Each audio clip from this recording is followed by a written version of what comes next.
What's up, guys? Everybody's gonna get in here in a minute. I'm just kicking things off. It's been a good week.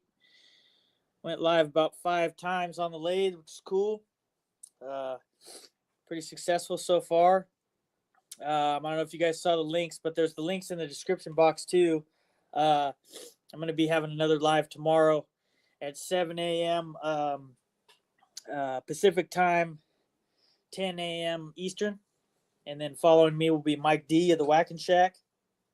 And then after him, Dave's still got to schedule his live, but he's going to go live after Mike. So we're going to have the trio, call ourselves the Sawdust Mafia. So we're going to be hooking everybody up tomorrow with a trio of turning. Probably 3 hours for me, 3 hours for Mike, and then probably another 3 hours from Dave. So you got 9 hours of just straight live stream coming at you hot. Sawdust Mafia, baby.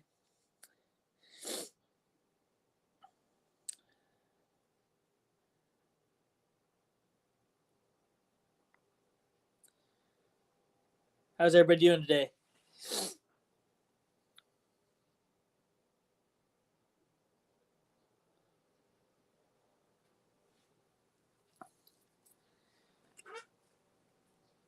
What's up, Chase? What's up, Steve? What's up, Johnny? Just hanging out today. Nice little set. It's hot, man. It's hotter than yesterday. It's real humid. I think it's going to rain. Cheers. So Steve went live earlier. Always a success with Steve. Chase went live as well earlier. That's pretty awesome, dude. I think those are going to be good for you. They're going to help your channel grow. What's up, Kevin? How you doing, brother? I got some allergies, man. Pollen kicking my ass.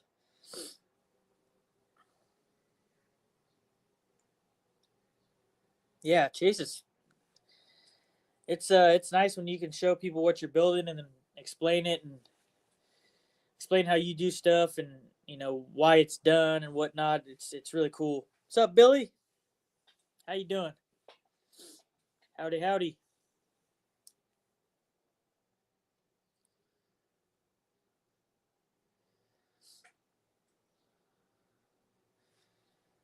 So what's everybody got going on today, for the rest of this weekend? What's going on? What are you going to be building? What are you going to be doing? You guys going on vacation at all? Family stuff? What's up?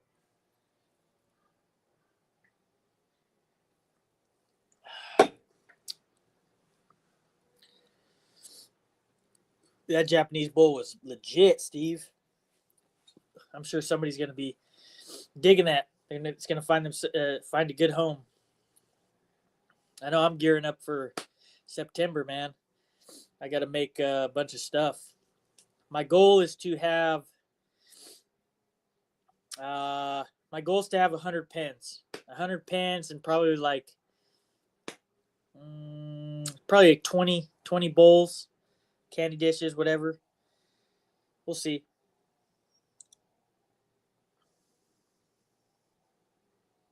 Try to get as much quality stuff as I can and have fun. What's up, Mike? Nice. Turn that thing right now. Lathe is fun, man. It's got to be the most fun piece of equipment I've used as a woodworker. And I don't think that's going to change, really, in my mind. I have I'm blessed enough to have some good tools, but that one is, the lathe is just something else.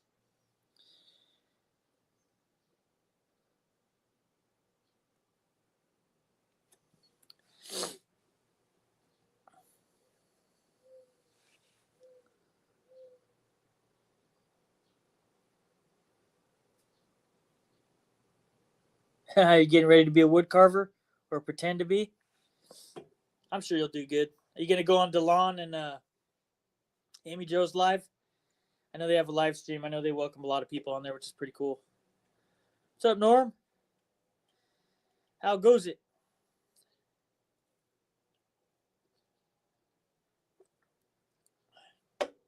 So we're gonna go probably about 2 hours today, a little bit shorter than we usually go on these live streams. But hopefully Rich can get in here, and then Dave's gonna pop in. I know he's got some stuff going on, but Mike D's gonna be in here too. He's gonna be in here for the whole thing. He had some stuff going on for us for family and things like that, which is understandable. Thunderstorms, yeah. I think they're coming my way. The sky shows that they're coming my way, kind of. So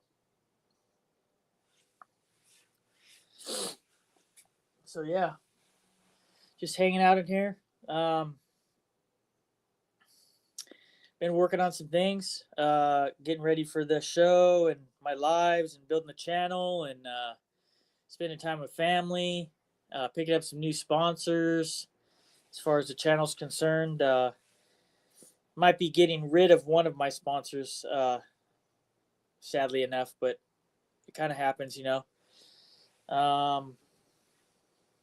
Yeah, BUMBLECHUTES is awesome, Steve. You're gonna love it.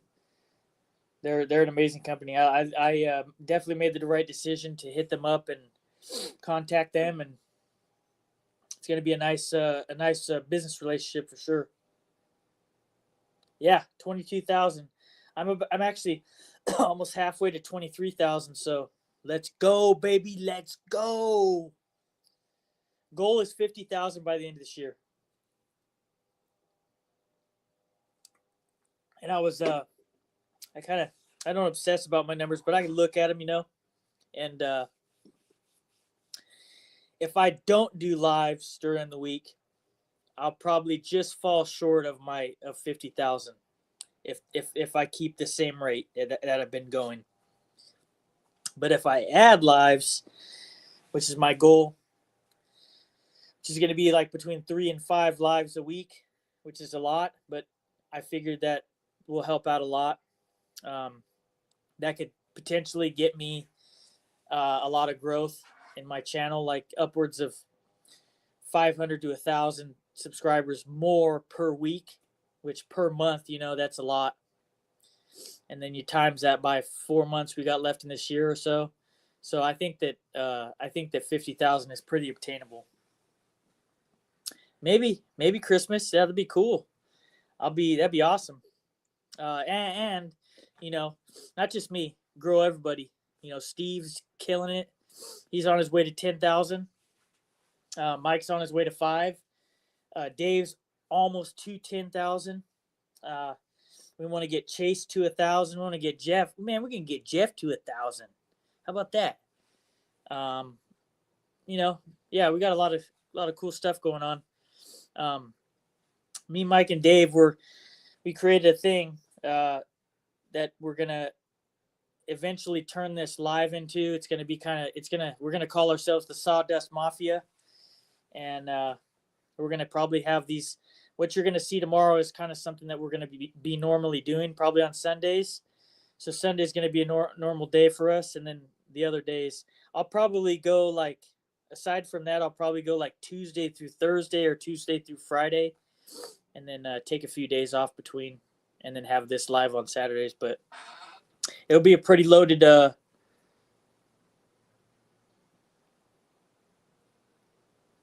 Yeah, do some dual lives. That'd be yeah. It's I'm gonna be going early tomorrow, but the time slot that I like. I feel like during the week is probably the sweet spot's probably like starting between 12 and 1 p.m. my time, Pacific time. And then you can get like a good 3-hour live in, and you get some pretty good traffic. It's pretty nice. What's up, Suzanne? Yeah, but that's the goal. SAWDUST Mafia for sure. Yeah, we did like that. I think, did you come? Was it you that came up with that, Mike? What's up, Jamie? That would be cool. We've actually talked about that too, dual lives.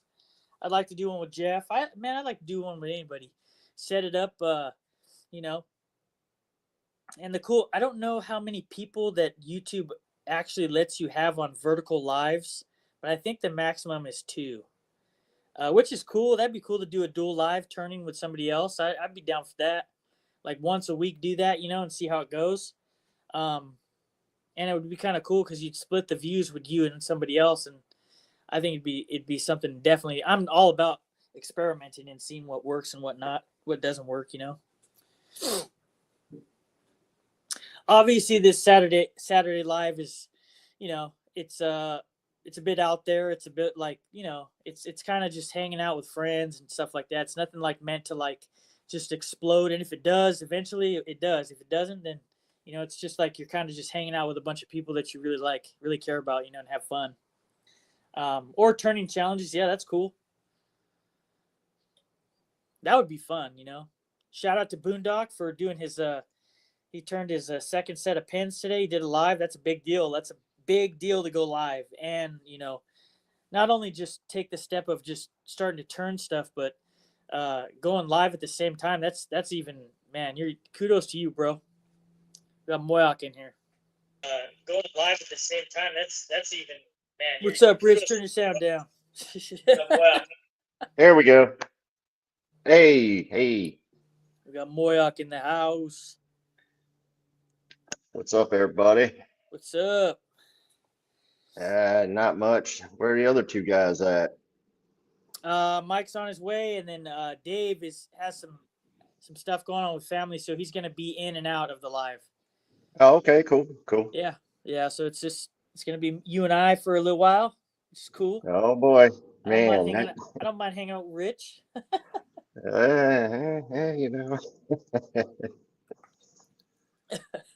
It'll be a little interesting. Yeah, we were just talking about a bunch of stuff, but we're actually just talking about like how we've been doing a lot of turning live streams, which are really fun, and you really it's a really good way to connect with people and grow your channel. And they mentioned doing dual lives, like dual turning lives, because I think I could be wrong, but I was saying that a vertical live, which is what you want to do with the stuff, something like that. I think you could have 2 people total. So like you and I could do a dual live of both of us like working or turning or whatever the case may be. But like we were discussing that'd be cool just to see both people turning or Jeff even mentioned like a turner's challenge, which would be kind of cool. Yeah, that'd be awesome, man. I think that'd be. I haven't seen that throughout YouTube. I mean, no, I haven't either. I know Steve with My Honeys he's on live quite a bit doing turns, which is awesome. And I saw Boondock doing this pin. I think I missed him yesterday because I was at that Craptacular golf tournament, and he actually went to Woodcraft, which is just down the road from where I work. So it kind of sucks I missed him, but he's close enough. We'll get together, but yeah, the live thing would be really awesome, man.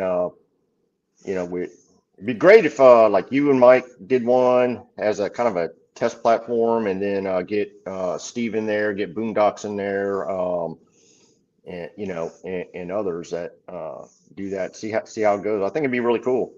I think it would be really cool. Like I think that'd be a lot of fun too. Probably like I was saying, like once a week as like a tester.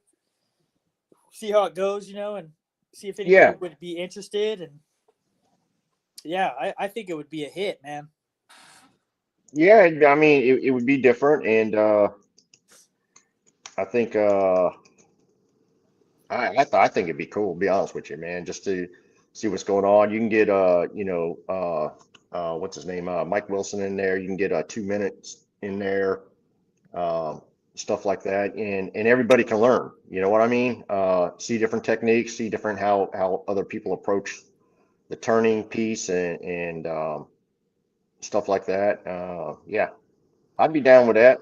And another thing that I'm going to throw out there too, I think would be good because, I think that it would be good because if you have a channel that's kind of established and you have a channel that's like just trying to build themselves, start up more, like if you have like somebody on like that and have a dual live, that would be amazing to get them, like push them out there too more, I feel. Oh Just yeah, yeah, absolutely. I mean, between, like I said, yourself, Mike, 2 minutes, and Boondocks, and and others. There's quite a few turners out there that would be it'd be awesome, especially your more established channels to help the little guy out kind of thing is how I see it, and there's nothing wrong with it. It's promoting the same thing. Everybody's love of the art of woodworking. I mean, yeah, and exactly. I mean, it doesn't necessarily have to be two turners. Like you see, like Suzanne, she does a lot of carving, or Delon, or like Amy Joe. You could incorporate like it's a they get a lot of traction too. So like it would be cool to see the different worlds of woodworking come together and things like that too. yeah, I mean, My it doesn't have to just be, like I said, lathing and whatnot, because that seems to be you know several of you guys, and when I say just got into it, it's kind of, you guys just got into it, but you guys are doing awesome at it, which is even more spectacular. But it could be, hey, let's put out a uh like a small build type challenge of, and just make it kind of generic. Hey man, do a let's do a Christmas small build, and see who comes up with what. And not to say one's going to be better than the other, but it's just going to be neat to see someone's interpretation of what they think versus something else. And because right now I'm in the middle of doing a what I call my 2-for-1 ornament thing, or not ornament, but it's kind of an ornament thing. 2-for-1 challenge, and where you get um, a Christmas type decoration, but you can also use it as a Halloween decoration. And you're not wasting wood at all, other than sawdust. So it's kind of neat. So hopefully I can get that released mid next week, and it won't be an hour long, I promise. it was good, Rich. It was good. And we're just playing with the that editing software, and now my That's a good idea editor, too, Jeff. she's she went, I mean, she gets really knee deep and stuff, because when she first edited it, I just put it out there, and she said the same thing, it was too long. But now that she dove into there and knows all about it, and she was like, oh man, the next one's gonna be great. And I'm like, the first one was great, it's just that was just too long. Um and she was like, oh yeah, yeah, no worries. So I think we're gonna kind of start pumping out a few more, and you know do some things kind of like you guys. It's just I'm a nervous wreck standing in front of the camera by myself talking to myself, but as long as I don't answer myself, I guess I'm not insane. I used to be the same way, like and then I had the discussion with Daniel, and I was saying like I'm not totally comfortable in front of the camera after like 4 or 5 videos, and then he was like, I asked him, I said, what do you think about doing lives? And he's like, to be honest with you, that's something that helped me get better, I feel, with my videos. And I totally agree. I totally can agree with that, because I feel like after I started doing lives, I started getting more comfortable, and slowly my content and everything got better. And here we are today. And I'm Oh yeah, still getting yeah, better. I'm still trying to improve and get better, in every aspect. yeah. I mean, it's like with anything else. The more you get, I like to call experience. Once you get more experience doing something, and you can see where the improvements are. You're very receptible to suggestions and things like that, just like I am. And all that does is just improve your game, and it improves the video, and it improves the content, and it puts the product out there is what it is. And there's nothing wrong with that, man. You guys are doing great. Your videos are coming along just freaking awesome, dude. And along with several other people that are on this live. I appreciate that, Rich. I really do. I can tell you guys one thing that really helped me out, is I stopped putting pressure on myself to put a video out every week, because I really wanted to push things. I kind of backed off, and I told myself, you know what? I want to enjoy this process. I want to enjoy like shooting the video and get good at my transitions and my camera panning and like my angles of my shot and really telling a story and really showing who I am to be like, because I feel like I'm kind of a humorous guy at times and things like that. So there he is. What's up, fellas? What's up, Mike? Holy hell. And then other than that, just I started to really like, because I really enjoy editing. I do. It takes a lot of time. It's a timely process, but I feel like if you don't put so many time constraints on it and you just can enjoy it, I think you could really put out like a beautiful product that people can see. Yeah, I mean, it's this next one.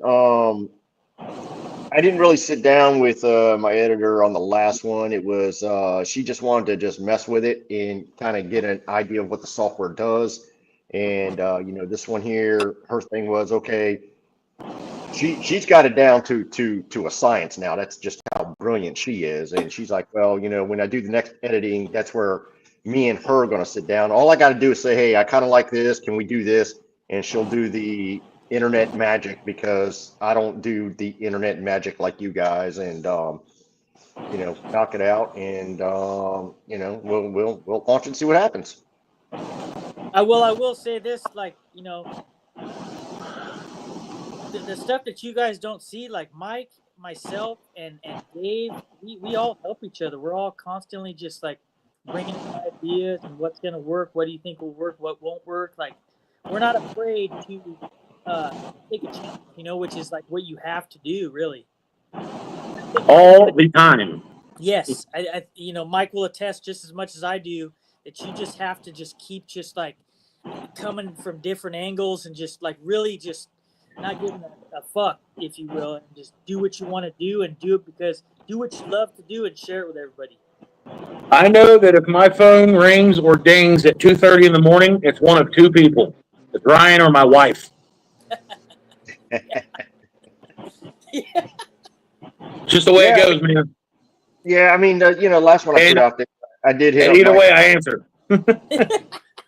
Yeah, the last one I put out there, I did hit up Mike on some things just to kind of check some stuff out for me, and he did, and and that's the cool part is this community, knowing people like you and Mike and Boondock and Chase and John Ricker, all that stuff is you can hit them up and go, hey man, what do you think of this? What do you think of that? And they'll give you their opinion on it, and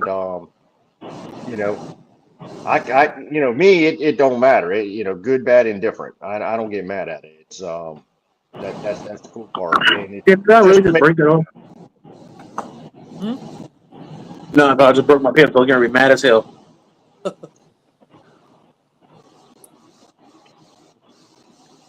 Yeah, but we were just talking about possibly trying out like a dual vertical live. Like maximum, you could probably have two people in there, so you'll still get a vertical live. So like they were talking about, hey, you and Mike should like start it out. You guys could both be turning on a live, like see how that goes. I think that'd be pretty cool, dude. I suggested that to Ardito probably about a week ago. I'm all for it. And hell, if you want to, where you got StreamYard and you could shack up like four of us at the same time, we'll make an online turning session on this shit. Make a big one that we do like once a month or once every 2 weeks or something. Just go crazy with it. That'd be cool. I know that tomorrow I'm venturing into the great unknown and I'm turning fucking duck calls. Yeah. Right. That's what I'm talking about. That should be fun, man. Hopefully. We shall see. Should be. We all gonna learn together because I ain't turned one before yet. I for damn Yeah, sure be honest with you, I never have either. So it looks fairly normal. What do you call a duck?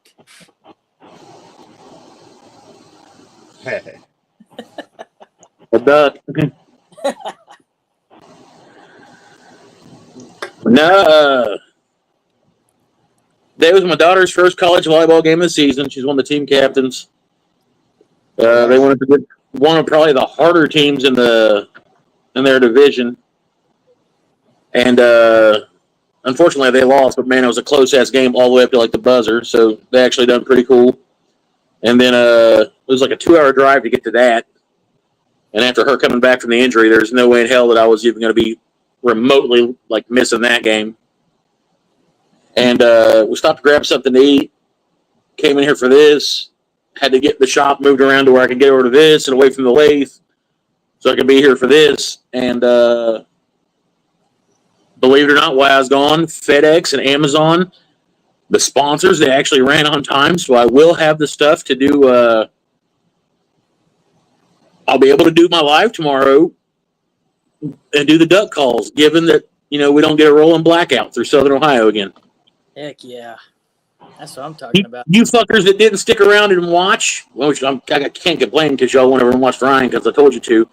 But I made that damn cedar box with the roses on a live with the power out, damn near by candlelight, like I was Amish with hand tool, and no one watched. You still had like 4,000 views on that thing, man. Yeah, I know. That box is beautiful, by the way. You guys got to check that out. I should have just fucking talked in Old English the whole time I was on there. Oh, that's funny. Mike is well groomed today. I had a polo on and everything, man. Hell yeah. He's ready for It's the fucking ball. styling. What's up, Ric Flair? Woo! Yeah. I'll share it with you guys and MOYOCK and Jeff. And Mike is making stuff. You could probably get in on this too. I'm going to pick all your brains on it. After the power went out the other day and I was unable to do Sunday SPUNDAY on time, I got a new project that's going to be my big winter project. Hear me out. It's a little old-fashioned. I'm going to do one of the old school pedal lathes, like a treadle lathe, not a spring pole that only goes so far in one direction and springs pack. I want to do one of the pedal that's flywheel operated that goes like the full 60 rotation. You gauge the speed on it, and I want to mount it up to a like a modern chuck. So I get like kind of the best of both worlds. I'm thinking it can be done, but that's going to be my big winter project as soon as like all the events and the sales are over and all that stuff. I might even do like a video series on it. That's I like that idea. yeah. I mean, Mike is making stuff. Just said like the Singer sewing machine back in the day. In fact, Yes. I got one of those pedestals over here because I'm going to be making a tabletop for it. Which that's a good thing. That'd be a kind of a good base to start with, is find one of those and mess around with it, because I got that thing off of Marketplace for like $20. I mean, and it's, Dude, on Marketplace, there's people just throwing them away and trying to like get them hauled out of their yards down here. Really? I know that I'd have to figure out a way to. I like turning fast. It's no secret. Jeff gets in my ass all the time. Turn fast, eat ass. I get it. I'd have to get like a ginormous flywheel mounted to the pedals, and then I want a way smaller flywheel or sprocket on the back of the spindle side. But I'd also like to be able to put, I was thinking either neoprene or nylon bushings to where I could move the whole Sibley over and go up to a different size spindle pulley just to change speeds a little bit if I had to for like bowls and stuff like that. Yeah. But I want to build the bed and everything out of like squared off oak, all that tailstock. I already got an idea how I'm gonna build the tailstock and everything like that with just the center pin. So it should be pretty cool. I don't think I'll be able to turn like pins or anything on it, but I might be able to do something. I tell you what, man, I think Mike is making stuff will be the guy. That's kind of what I'm thinking on that. So I mean, too. that dude will take a paper clip and make a table saw out of that son of a bitch. Oh yeah, he's a crafty fucker. Oh You I was yeah. fucking with him the other night on a live, and I told him, I was like, turn it into a mallet. Just being a dick. And he called my bluff and turned it into a badass mallet. By the way, Mims, happy belated birthday. Oh, happy birthday, bro. Happy I think birthday. he turned like 76 last night or some shit. I don't know what that is in Mexican years. Hey, you know who else would be to somebody to talk to is Joe Heedy from DIY Lemma. He was a mechanic for like 40 years. 30 Okay, years. cool. Yeah, so he's real good too. So that's just another person if you want to. I'm going to pick everybody's brain on it, and then I'm going to try to get a hold of a couple of the sponsors and explain to them what I'm going to do. See if I can get them to throw some of their, like their chuck jaws, stuff like that in on it. And then, I don't know, I might get wild with the carvings and just carve the craziest damn filigree and voodoo heads and all kinds of shit all over the actual lathe itself. Just make it look plumb psychotic so it don't look like an antique. My guy. That's man, Mexican MacGyver in this biatch.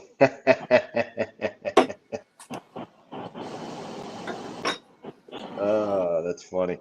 I'll be right back. I'm gonna beer myself. But that's my next big project. Oh, that'd be I got cool, a man. feeling that I'll be balls deep in these duck calls for a while if old boy has it his way. Yeah, I never made one, and it's kind of funny because out here, there's like a quasi fuck ton of duck hunting, and I just never made one. And There's a couple duck hunting like clans or lodges or whatever the hell these gun-toting redneck fuckers call themselves down here. And oh, there's a sign by tool icon in my corner. That's cool. Got their lathe. It's pretty badass. FL 1221. Yeah. Anyways, It's up like at the top. guy messaged me and he's like, "Have you ever made a duck call?" And I was like, no. He's like, "Could you?" And I was like, "I'm pretty Thanks, sure if I watched the video, I could weld a dick on a snowman if I needed to." And he's like, "Would you give it a shot? Because we'd be considering buying several of them." And I figured like duck calls were like, because I hit Amazon for the prices on duck calls and they were like $15-20 a piece. And then I got to looking at actual like wooden duck calls that are handmade and they're upwards of like $300 and $400. And I'm like, holy shit. They go fucking Oh, yeah. way higher than that, my friend. Oh, I know. yeah. I seen that. I was like, oh my God. There's like a world of them. Yeah. And then people Shame, are like, man. messaging me and they're like, "Can you put my dead bird dog's ashes in resin and wood to make a duck call?" And I'm like, That's legit. if you got a dead bird dog, I probably could. Yeah. Yeah. I'm That's kind the of same- short on dead bird dogs. Yeah, that's the same thing with turkey calls, and Oh, yeah, turkey calls. They're like I said, we got I got 900 of them fuckers running across in the field across the road here, but yeah, I just never made one, and it's kind of I don't know if I'm kicking myself in the ass for not doing it. It's just I was doing other crap, and funny enough, no one's ever asked me to make one, but that's cool, Mike, and I hope you get an order for 10 million of them and sell them for $50 Well, or I was more. looking online and you can buy the kits. The kits are ridiculously expensive. Like the reeds alone, for like 4 of them, you're looking at like $15-20. And that drives up the overhead, of course. But I got to looking at what they're made out of and the mill, like the thickness and all that stuff like that. And I'm doing everything. Like I'm cutting my own reeds. I'm making my own cork backstoppers. I'm doing the flutes, the trumpets, all that stuff. Like, so everything will 100% be here, made in house, down to the laser engraving and the customizing. So that's so cool, man. Yeah, well, you can see why some people, you get out of the kit market into straight up, you're doing everything in house, and why those duck calls can get up to $300-400 a piece. yes, somebody wants to buy a duck call off me a month, I'll be tickled. I've already had people asking about like the turkey scratch boxes or whatever they are, and the slates and all that, and deer grunts. And I was like, let me get the duck calls out of the way. Hunting season's coming up, and people are going bananas down here. You can already hear guns being sighted in the woods and everything else. Now, will it go in reverse to run them away, Kizzy? Probably not. What's up, Steve? Cool nonetheless. How you doing, Kizzy?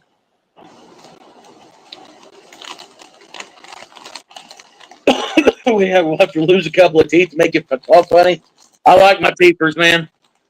After all the bar fights and duty fights that I've been in, I'm going to try real hard to keep the ones I got left. Yeah, I hear you on that, buddy. Mary. Married cousin. There you go. Here it goes, all the cousin jokes. I don't have no cousin jokes. I'm sorry. Oh yeah, everybody's got one, man. You know.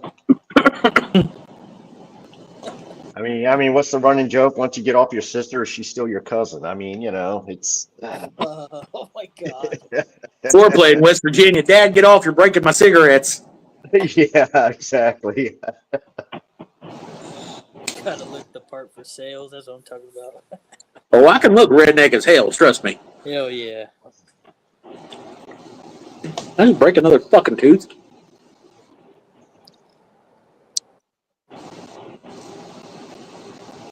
Oh. You playing golf tomorrow, Rich? No, actually, I'm Yeah. playing I'm playing in a tournament on Monday. Not the same course that I played at yesterday. That course was hot trash. Trash. I love it. And well, you know, the bad thing is I played there before, and it used to have the LPGA there, and I mean the course was always pristine, and this tournament was so big that they had two different starts because they had so many people, and I was the afternoon start time at one, and I ran into some actual pros who, you know, I was talking to, and they were like, dude, man, this course is just garbage. I was like, what are you talking about? I was like, man, because they usually shoot like 18, 19 under in this tournament in best ball. And they were like, yeah, we shot 6 under. I was like, what? They were like, yeah. They said, man, the tee box, the fairway, the greens, they were just absolute trash. And, you know, the first hole was a par 3, 165. And the tee box was like shooting out of my backyard. The green was, you know, they ain't rolled that green or topped that green in months. It was just horrific. But end of the day, I was still out there with some of my buddies and just playing, having fun. But yeah, I was mad that I came home and went right to the simulator for like 3-4 hours and just hit golf balls to take my frustrations out, I guess. I punch children to get my frustrations out. Oh shit. They can't fight back that good.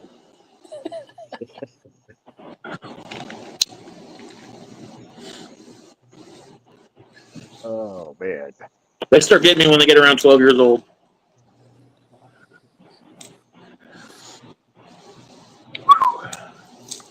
Your Aussie people should be coming in by now.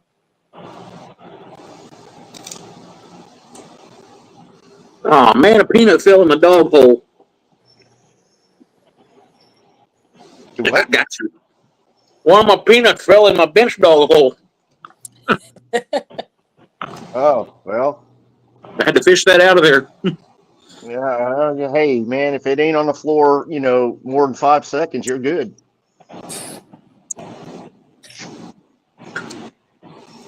Oh yeah, Kizzy, the pedal action lathe probably could go in reverse.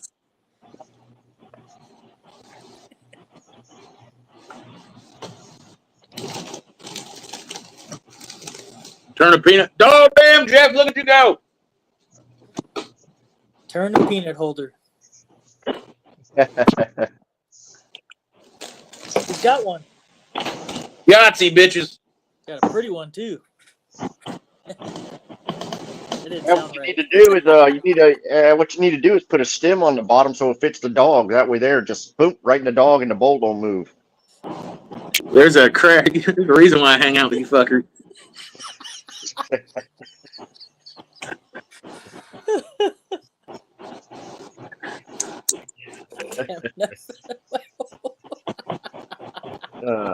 Stop playing with your nuts. I'm putting my nuts in my mouth, Jeff.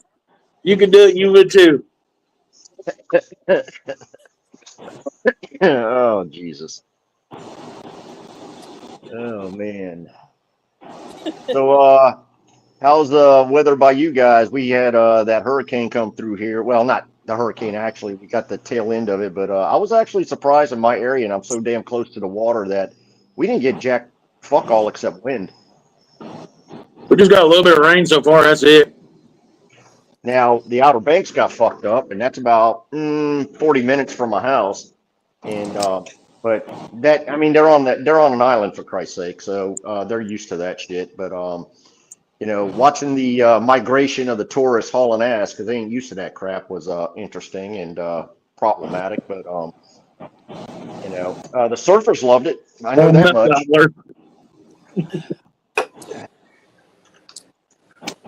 It's hotter than shit over here. I mean, it's hot. It's humid. We got a little bit of rain, but that's it. Normally, whenever a hurricane hits the south, we get fucking flooded or some shit. Comes right off the river and gets us. That sucks.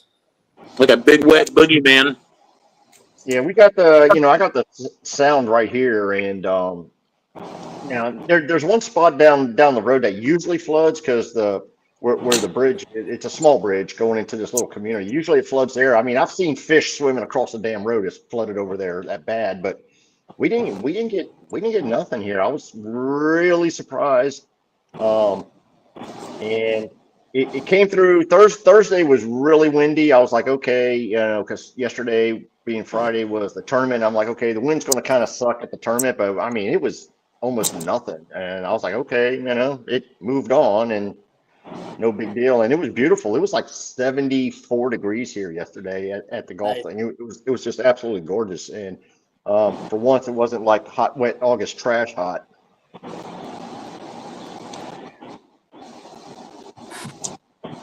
Hot, wet August trash. Oh yeah, that's hot.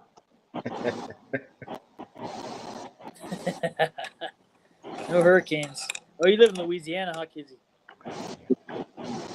She down there, but she got to find out that shrimp boat cap and get her brother leg back from that alligator that ate it. She got that crawfish over there. Crawfish haberdashery.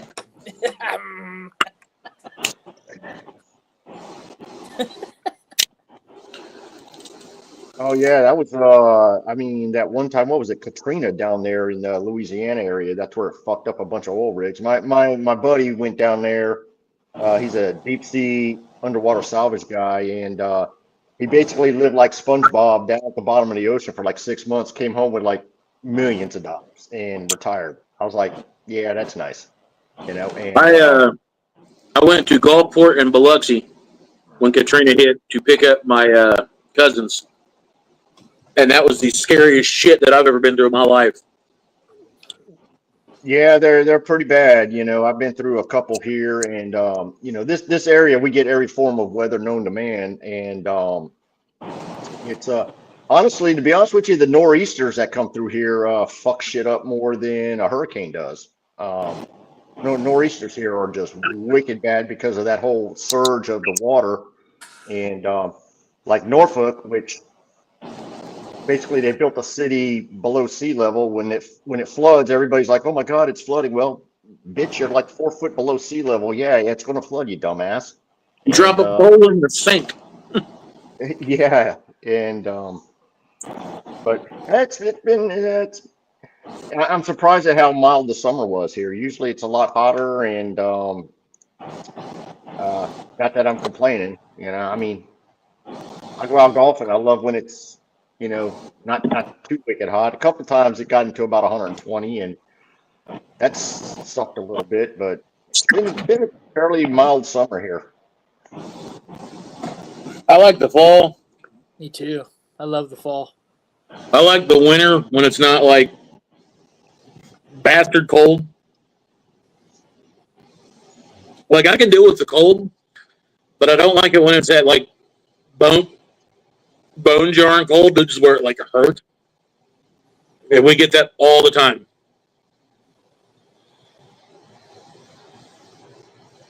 Yeah, I mean, we got snow for the first time in my area down in this little hick town, first time in like 5 years. And you know, around here, people see 2, 3 I've done snow. been down there, Kizzy.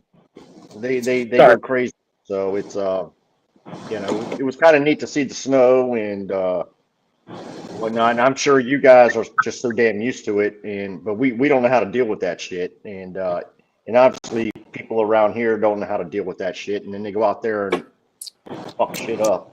It's kind of funny.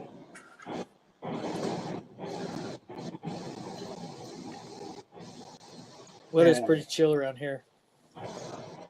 Well, damn, you're in California, dude. You guys get nothing but sunshine and gray skies and sunshine.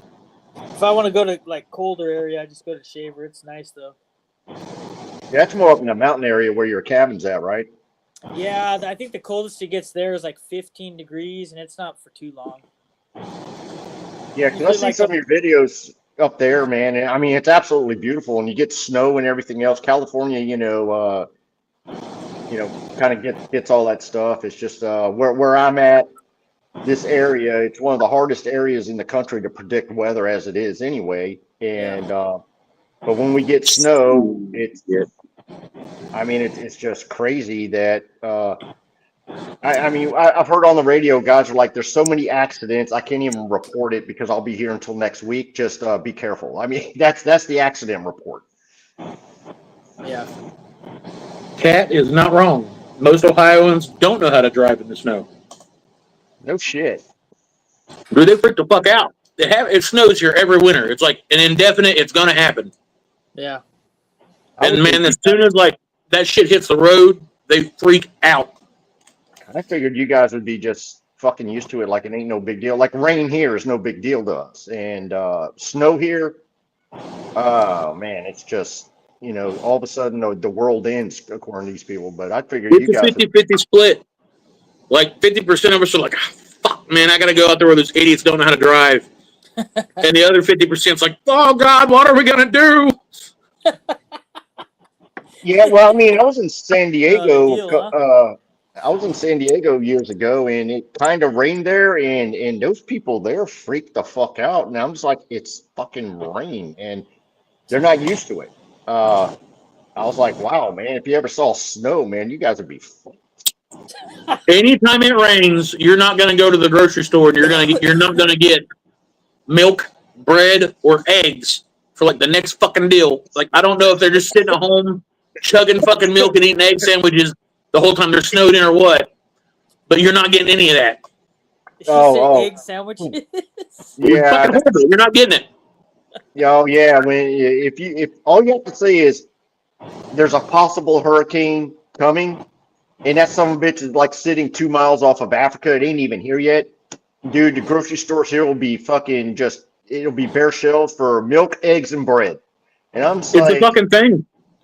I was like, what the fuck is wrong with you people, man? But you know, I'm not too worried about the the egg part because I got hens out here. You know, I have my own eggs, but I'm just like, damn, I don't want to go buy a bunch of bread and milk because I can't drink milk straight anyway because it makes me heave. And I'm just like, I got enough steaks and veggies and shit like that. I think I'll be fine. Motherfucker, I grew up poor. We got ramen on stock. Yeah, I love ramen. I love that shit. People was like, I wouldn't eat that if I had to. It's like, you've never been hungry, have you? Yeah, exactly. You get a can of Vienna sausages and some hot sauce, give me some ramen, and I'll show you a fine American delicacy. Well, I tell you what, I know some people that were in prison that can make that motherfucker make it break with that shit. They can make Gordon Ramsay cry how good they can come up with some weird shit. You ain't a real man unless you've been near a porta potty on a work site eating ramen and fucking Vienna sausages with the peanut butter crackers. I've done it. I've done it. It's fucking good though. It's like, damn, this is good. I'm so happy that Norman didn't kill us today. I tell you what, man, when you when you're in the military and you have to survive on MREs, let me tell you something. You become a chef real fucking fast. Chili mac and cheese is the best. In the way you can just do different shit with the MREs but you got to know what to eat, what not to eat, because hey man, I'm kind of feeling a little bad here. You eat this, it plugs you up. Hey, I'm kind of plugged up. I need to eat this, and it'll clear you out quicker than shit. He's not lying. There's 3,500 calories in an MRE. Yeah. There's a day's worth of calories in one meal. Yeah, you wouldn't believe it looking at me as skinny as I am, but I'm so damn hyper I can't gain weight. But man, I tell you, those, and the cool part is you get those like little miniature bottle of Tabasco sauce and other things, and I probably got 70 of those little bottles hanging out, and there's motherfuckers that'll trade you some shit. Like literally, hey man, those are some nice boots, man. You got hot sauce? Yeah, I'll trade you. Okay. It's crazy how that works, but yeah, if I never eat another MRE in my life, I'll be happy. But I just did a month or so ago, and God Almighty, I was backed up for a week. I love it when these people get those. They call them survival rations, and they're the really well packaged, like meals ready to eat. They're not MREs in any way whatsoever. It's like the shit they sell at like Walmart. Yep. And they're like, I got an MRE. I was like, that is not an MRE. No, it's not. No, it's that is a fine dining delicacy right there, sir. If I mix two of the packs in there wrong, that bitch don't explode. I mean, when and the funny part is that you can open up an MRE because sometimes it's a crapshoot. You get something and you look at it, it just says loaf. Like, what the fuck is loaf? And then you open that some bitch up, and then you just look at it and you're like, man, do I eat this motherfucker or do I try and trade it off to the next guy? Because he might have got the spaghetti and meatball dinner, the king of it all. And I'm just like, yeah, loaf. And, you want the snack pack, huh, homie? yeah. And okay, well, then that's when you kind of go into I got the peanut butter and crackers. Okay, cool. I'll eat that for dinner because the loaf is it is just man, it's hard to describe, and until you see it and it's in hand, it's like, who the fuck came up with this bullshit? And they obviously don't eat it. Someone's mad at their wife. And they gotta be, and they have to be, but Jesus Christ, it just I mean that I don't care what religion you are, man. If you get the loaf MRE, you're gonna start praying, bro. You're gonna pray to some god. I mean, hopefully it's good and hopefully you don't die. I mean, that's just how fucked up it is when you get it. I've never had the loaf, but I've had the tuna casserole. It was fucking horrible. The chili mac and cheese was pretty good. Yeah, that one ain't bad. That one's probably the best one. The spaghetti and meatballs is that's an acquired taste. See, that's where you got to, what you got to do is you boil some water and you throw it in there with the pouch, and then you got the cheese. You put the cheese in that thing, and that's what kind of gives you a better taste than just the acquired taste straight out the bag. Now, if you can't do a fire or whatever because you're out in the middle of somewhere and you don't want to get shot at, yeah, you're right. It's an acquired taste. It's like it's fucking gnarly. Yeah, it's like licking a piece of rusted metal. It's man, maybe I shouldn't do. Kind of got that 9-volt battery taste. yeah, exactly. yeah, it'll definitely got a little bite to it. It'll definitely make you write a letter to home just in case. You're gonna be mad at your fucking congressman. Yeah, every last one of them bitches should that's all they should get, you know, them fucking shit bags. Fucking, fucking, the spaghetti and meatball one's horrible. Yeah, I mean, yeah, I'm gonna put that right next to the loaf. In terms of horribility, the chicken Alfredo surprisingly isn't that bad. I was kind of like, oh Just man. needed season. Yeah, I mean, well, when I first opened up my very first one back in, I'm going to date myself, back in 1987. When I look at that thing, yeah, I know, you young fucks. And I opened that thing up. I'm like, wait a minute, this is a dinner. It looks like someone just threw up in a bag and vacuum sealed it and sent it off. But damn, that Joker was good. I ain't gonna lie. Could have been. See, I wasn't even in the fucking military, man. We were out working on a quadruple murder out in the fucking woods. And it was like a 4-day fucking manhunt. And they're like, we're going to go get y'all some food because obviously we're going to be here for a while. And I was like, fuck yeah, because I know for a fact there's a McDonald's that's fucking not even 45 minutes away. Apparently the goddamn armory was a little closer, so they come back with these fucking crates and they're giving us these little brown bags. And I'm like, the fuck is this? And they're like, oh, it's an MRE. And I was like, oh, fuck, I'm hungry and I'll eat anything. Yeah, the fuck I will. Oh, yeah, you got Gave me the fucking tuna casserole right off the rip. Yeah, you got the bag lunch, man. If you take a military hop, you get a bag lunch, and it is a bag of surprises. It could be a bologna and cheese sandwich. It could be a chicken Alfredo. It could be a fucking, filet mignon. And we'd sit there, and when the bag lunches would come, we would literally, take like a coin. You toss it, who gets what? Hey, heads I win, tails you lose. You get to pick. And man, they were. Oh God! And you're on this damn fucking airplane. That's a military airplane that has, if you need to take a bathroom, they'd lower the jump door. You just go out the door, flying over some country. So you're dropping a deuce over, some damn country, 35,000 feet up in the air, and it's. Oh man, those were the days, buddy. Let me tell you, those were the days. I don't ever want to live them days again, but those were the days.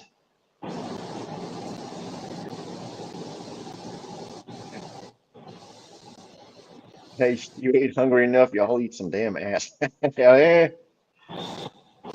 Hey, Rockets, I think some of those MREs, it was probably horse ass and lips. I mean, Fucking kangaroo meat. Like a fucking hot dog, man. It's lips and hooves, Hey, Jeff, there ain't nothing wrong with canned Vienna sausages.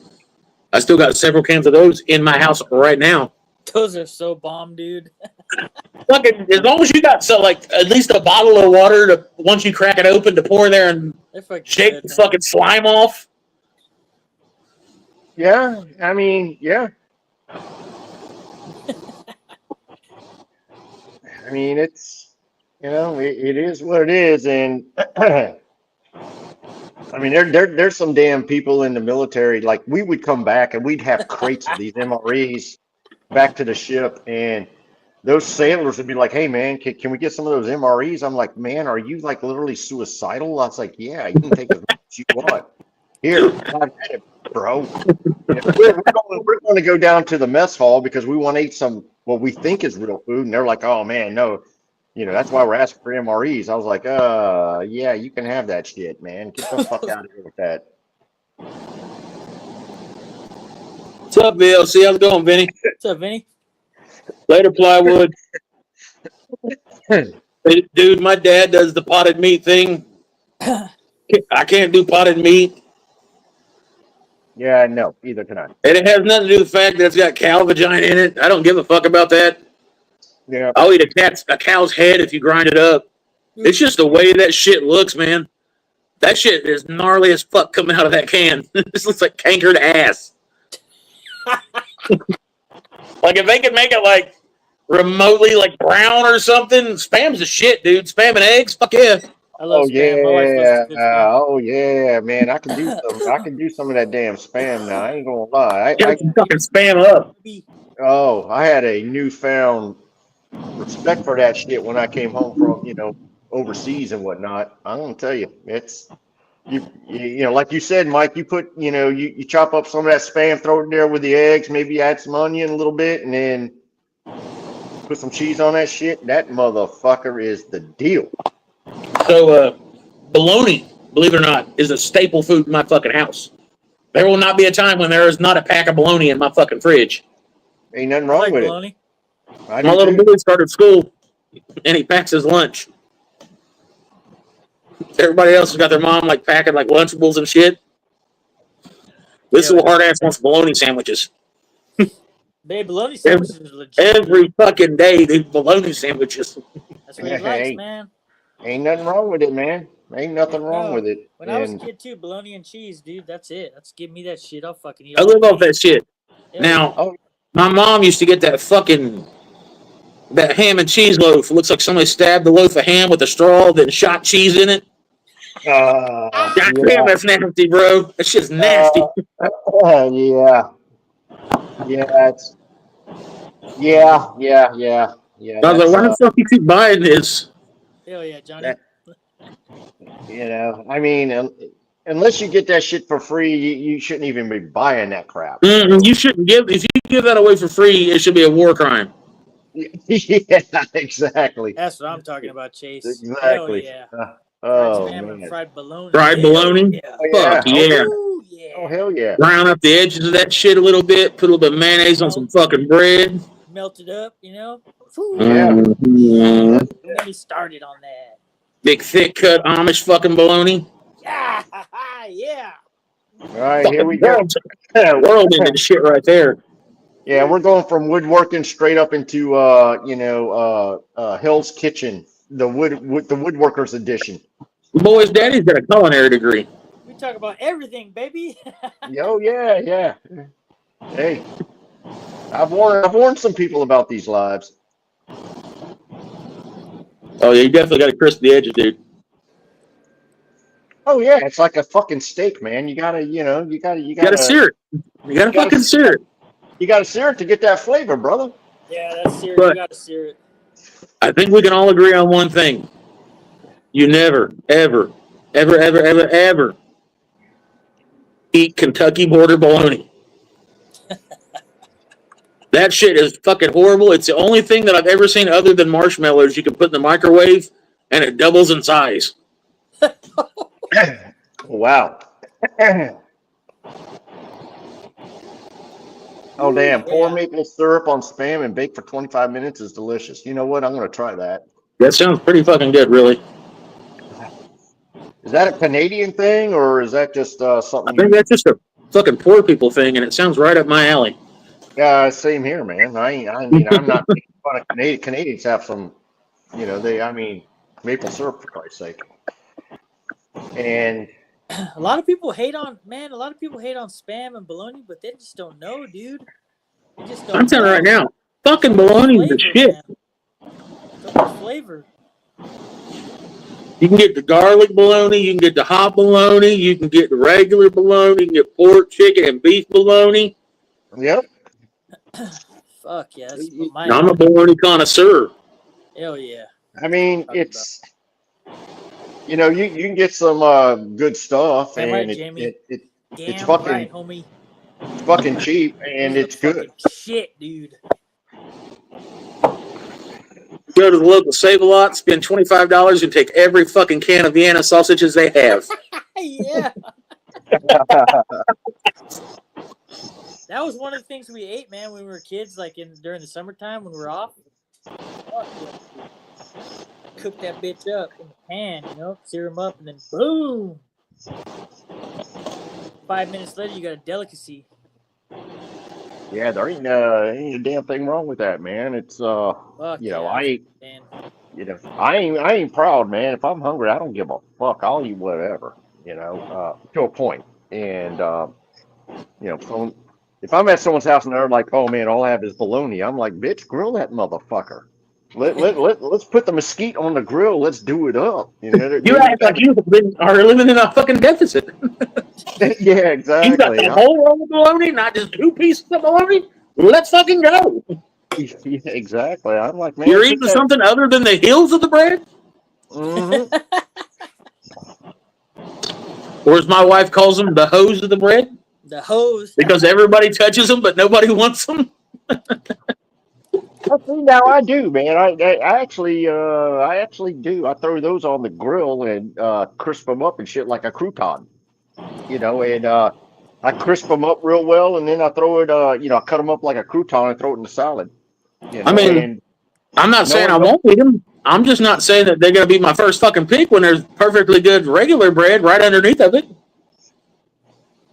Oh no, I'm not gonna make a sandwich out the bitch, but I'm gonna I use it for, like I said, I'll throw it on the grill, crisp some of them bitches up, cut it up, throw it in the salad. Guess what? Ain't no motherfucker here who came over here and had dinner, a steak with the salad, and there's that in there, and they're like, "Oh man, these croutons are badass." I'm like, "Yeah, okay, yeah, have a nice day, bitch."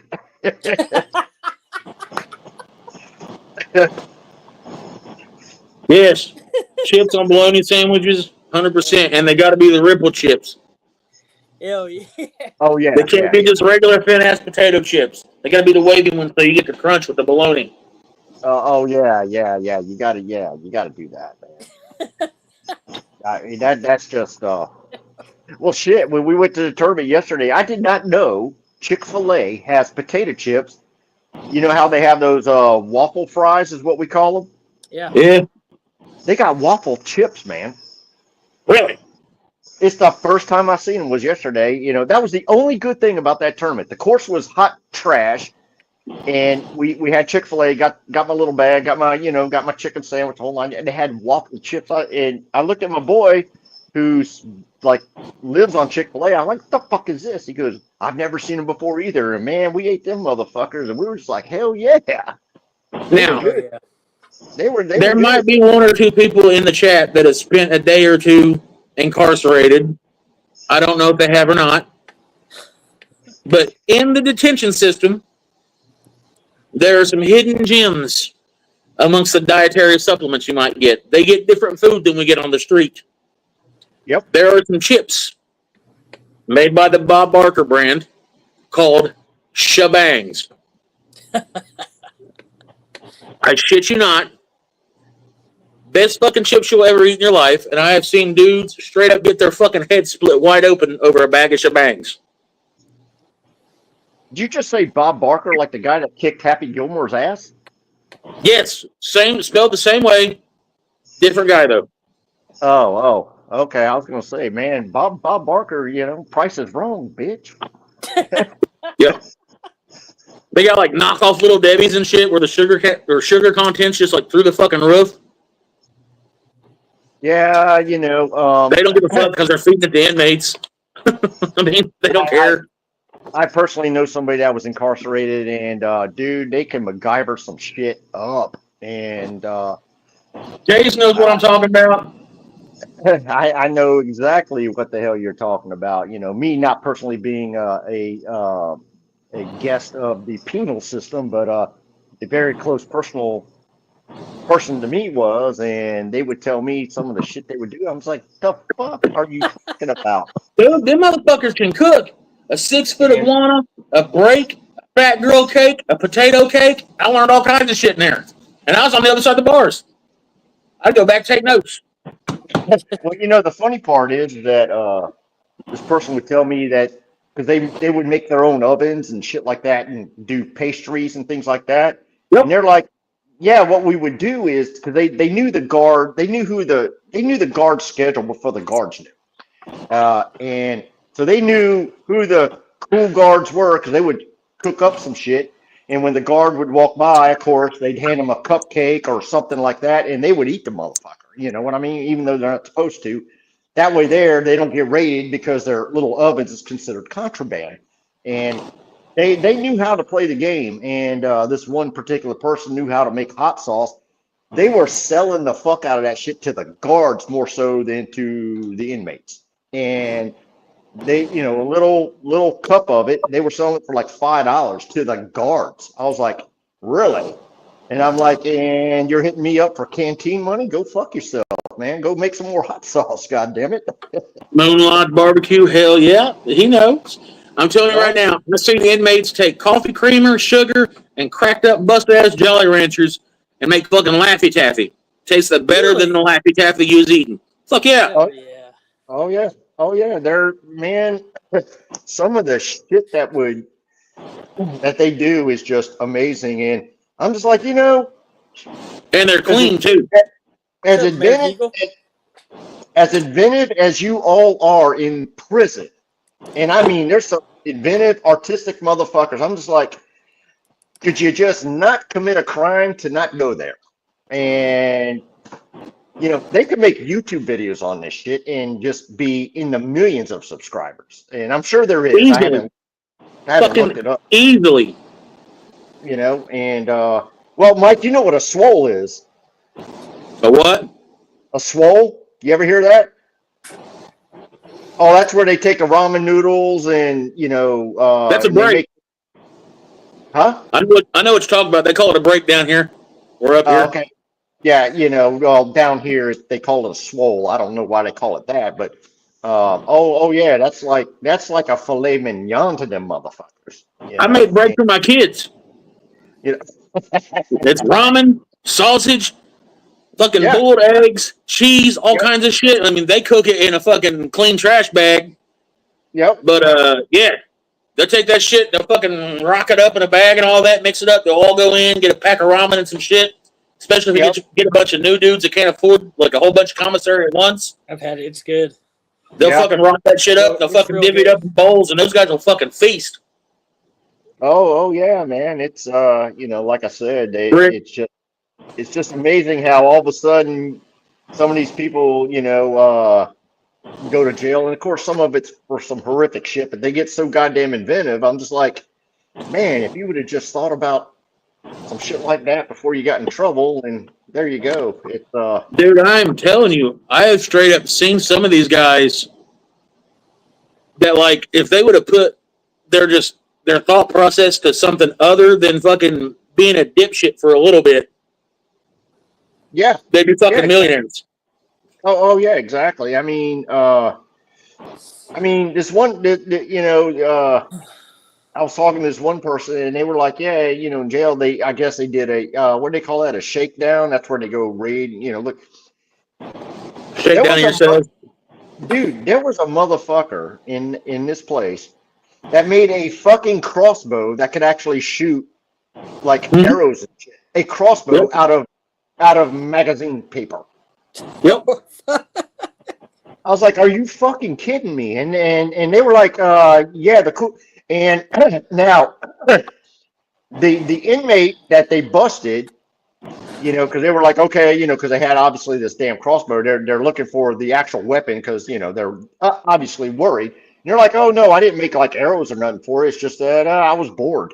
I was like, you were bored and made a crossbow, you know, that could actually shoot some shit. And they were really impressed. You know, a great buddy of mine, he's a deputy sheriff in Virginia Beach, and he's like, dude, you would not believe the shit that these motherfuckers come up with, you know. And I was like, okay, cool. And when I heard a crossbow out of magazine, it was like a paper mache type thing, but it had a you know, the whole spring trigger, the whole, I mean, it could, and they take the elastic from the underwear to make the string to shoot an arrow. I was like, God almighty. Yep.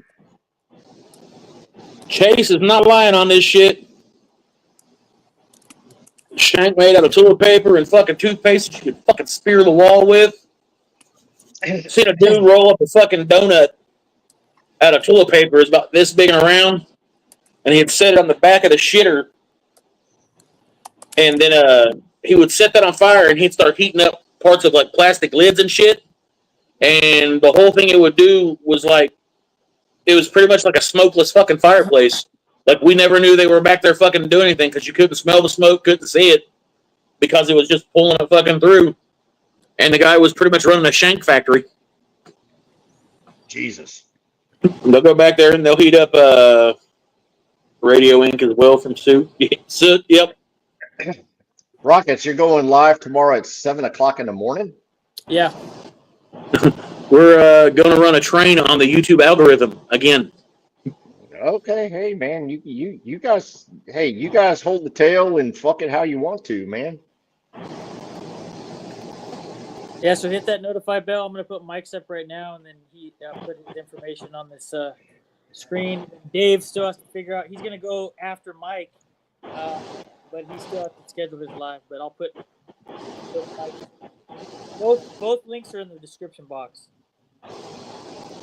Staples and batteries. Yep. Oh yeah. I mean, we did that. We knew that shit in the military with the 9-volt thing, and we used the 9-volt in steel wool. That was kind of our thing, was a 9-volt battery in steel wool. You can make a fire real fucking fast. We had idiots that would take the pencils and they'd carve all the fucking wood off of it and leave about that much graphite sticking out of it. And they'd stick them in the outlets. And then they'd run a wire in between the metal parts of the fucking, where the graphite touches. And that's what they'd use to arc it. Yep.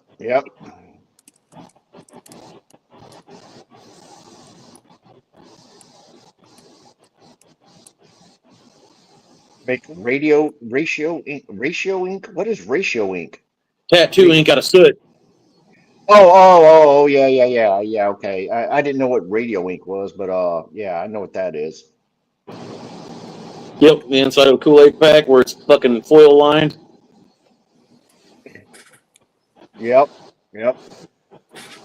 Damn, man, Chase acts like he's been there. Chase has actually got a pretty cool story behind him. Yes, he does. Yeah. His first video tells the story. If you go to his YouTube, I need to go check that out. And yeah, like Chase's been through some shit. It's a good intro. That's why I wasn't gonna say it at first. That's why I said there might be some people in here that can back this up, but yeah, Chase is a good dude, man. I like Chase. There's a plethora of shit those boys on the inside can do, and some of that shit is truly amazing. Yeah, I mean, I got a birthday card from one of them, and like when I open it up, it's like, you know, those pop-up cards, like like the pop-up books when you were younger. You know what I'm saying? The thing pops up. It's like 3D looking.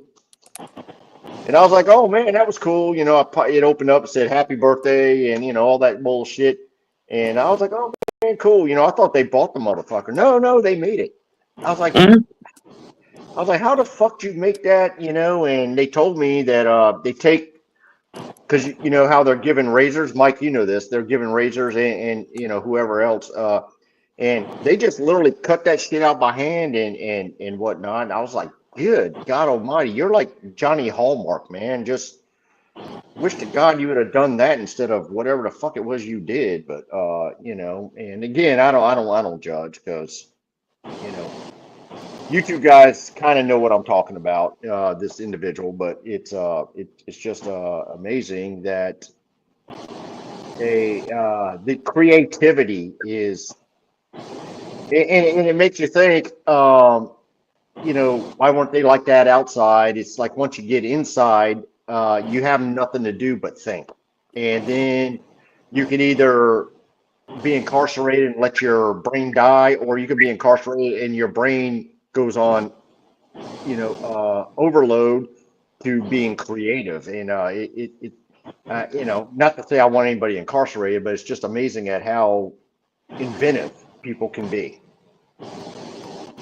I can honestly say that, like, when I worked in the jail, because at the agency I worked for, I won't name them because I no longer work for them. When you started off for them, just so they could make sure you weren't like a fucking psychopath or anything like that, you done your first year of probation in the jail. And when you go in there, man, like you go in there with the mindset that like every one of these dudes or chicks are just straight up motherfuckers, and they're like hardened criminals, and they're no good. And trust me, some of them are motherfuckers and hardened criminals, and they're no good. But the vast majority of them, man, like they just got fucking dealt a shitty fucking hand. Like, I know dudes that like they're clean now, but like they've been fucking hooked up on dope since they were like 11, 12 years old, and that's just the name of the game up here in this area, man. Like when Oxycontin rolled through here, like they were doing commercials and shit on the TV that it was like a cure-all drug, so people could like get over pain and work more and shit. So like fucking everybody was on that shit, and then like the doctors kept pushing it, and then they just stopped, so people got wrapped up in like hard dope. And like I truly met some dudes whenever I was on the inside that once they've got out, they have changed their lives. Chicks too. There's a lot of them that I'm proud of, and I tell them that every time I see them for what it's worth. I mean, I'm just a fucking lowly school cop now, but I really seen that shit hit this area like stupid hard. Like I've buried a lot of people that I grew up with, and some people just got an unfair fucking go at life. They really did. And then there's some people that deserve to fucking be in prison for the rest of their fucking natural born life. Yeah, I mean, you know, and the thing is, you know, my past military career and what I used to do, I've had to bury several of them because, you know, like the whole PTSD thing, people, it's still not even as diagnosed as it today. Even today, it's not as diagnosed as it, you know, back in the day, people called it shell shock. Oh, Shell shock. man. Yeah, you know, oh man, you're just a bitch, you know, things like that. I mean, one of the most horrific stories that ever, I got a phone call and, you know, from my buddy's wife. It was Thanksgiving dinner. It was him, his wife, his two kids, his mom, his dad, her mom, her dad. They were all sitting at the table, and the guy was having problems, and he was just like, hey, you know, happy Thanksgiving. Pulled a 45 out right in front of him and shot himself in the head and killed himself. And I just, when she told me that, I just, and he was one of the toughest sons of a bitches in the world, and I mean, just a great guy, loved everybody, would do anything for anybody. But man, after, you know, after the first Gulf War, he changed, and it was bad. And the only thing I can say is thank God that he didn't harm his wife or kids, and I'm glad he did not, because he loved them dearly. But you know, I hate the fact that someone gets there should be programs out there to help people like that, especially like the drug addiction thing.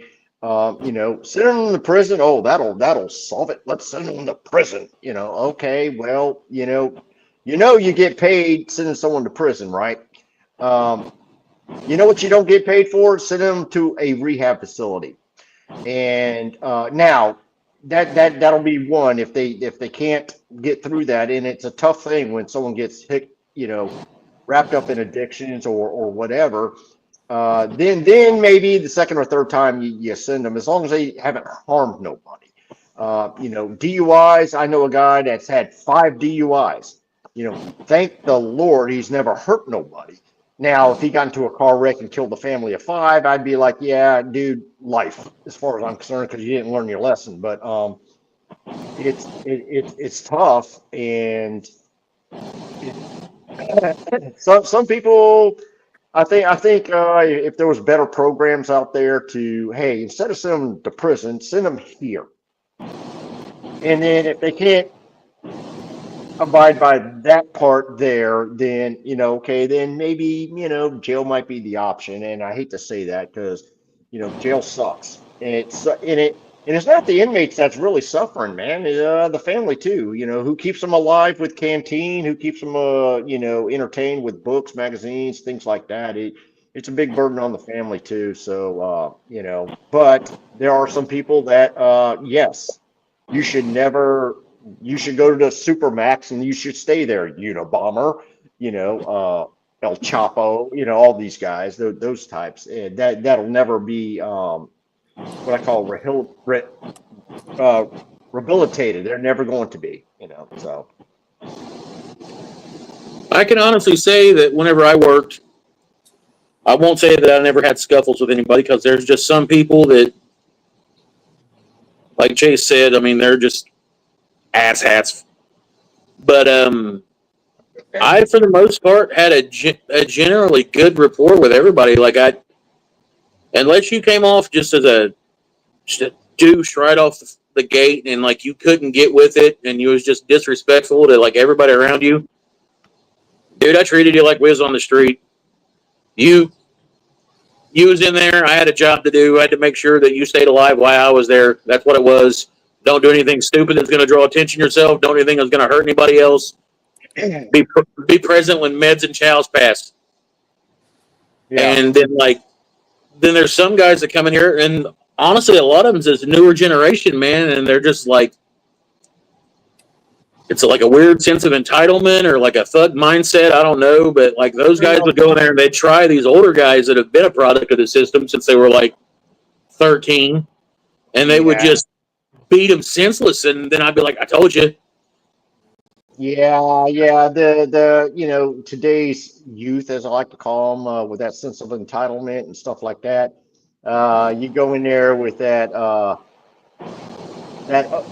go against that older mentality of people, it's not going to be good for you. It never works out in your favor. It just doesn't. And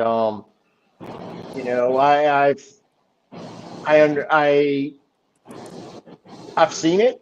Quite honestly, it's not really ever happened to me per se. I know a lot of people way younger than me, and some of those are old enough to be my kids, or young enough to be my kids. And they'll hit me up for advice, and I'm just like, why you hitting me up? And they're like, well, because you're old as fuck and you know everything. I'm just like, damn it. And that speak to me, old wizard. yeah, exactly. But but it's still cool that they're even seeking me out, to give them advice on that. And one of my friends went through some pretty bad shit, and and I just give them the advice. And it's that old saying, you can lead a horse to water, you just can't make them drink. And most of the time it turns out pretty good. And in fact, I'm dealing with one right now, and it's really bad with one of my best friends. He's just it's not good right now, and I'm trying to help him out, and I don't want him to get in trouble. And he's going down that path of he's going to get into some severe trouble if he doesn't stop doing the dumb shit he's doing. So, like I said, all I can do is give advice and try and steer him in the correct way, the best way I can. And it is what it is. Sometimes that's all you can do. No code, no morals, no self-regulating. There's no girl.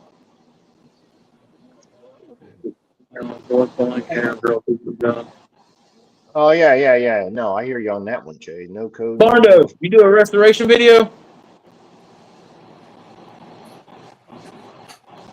What's that? So did Barndo do a restoration video? I think so. I'm going to have to check it out. What'd you restore, man? Please be a handful. Please be a handful.